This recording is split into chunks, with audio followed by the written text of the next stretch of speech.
ಹೈದರಾಬಾದ್ನಲ್ಲಿ ಕೆಮಿಕಲ್ ಬಳಸಿ ಮಾವು ಮಾಗಿಸುವ ದಂಧೆ ಬಯಲು. ಹಣ್ಣಿನ ವ್ಯಾಪಾರಿ ಬಂಧನ. 200 ಕೆಜಿ ಮಾವು ವಶ.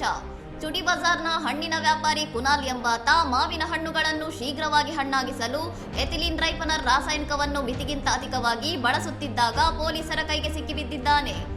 FSSAI ನಿಯಮದ ಪ್ರಕಾರ 20 ಕೆಜಿ ಮಾವಿಗೆ 5 ಸ್ಯಾಚೆಟ್ ಬಳಸಲು ಮಾತ್ರ ಅವಕಾಶವಿದೆ. ಆದರೆ ಆರೋಪಿಯು ಅಕ್ರಮ ಲಾಭಕ್ಕಾಗಿ ಹೆಚ್ಚಿನ ಪ್ರಮಾಣದ ಕೆಮಿಕಲ್ ಬಳಸುತ್ತಿದ್ದುದು ತನಿಖೆಯಲ್ಲಿ ತಿಳಿದು ಬಂದಿದೆ.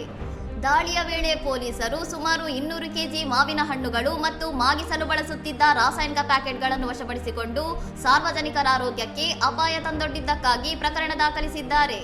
ಈ ಕುರಿತು ಎಚ್ಚರಿಸಿರುವ ಸಿಪಿ ಸಜ್ಜನರ್, ಹೊಳೆಯುವ ಹಳದಿ ಬಣ್ಣಕ್ಕೆ ಮಾರು ಹೋಗಬೇಡಿ.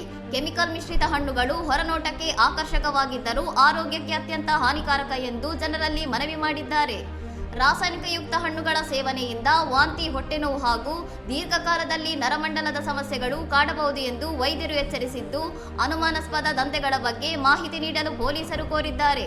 ಇನ್ನಷ್ಟು ಸುದ್ದಿಗಳಿಗಾಗಿ ನೋಡ್ತಾ ಇರಿ ಸೌರಂ ಟಿವಿ.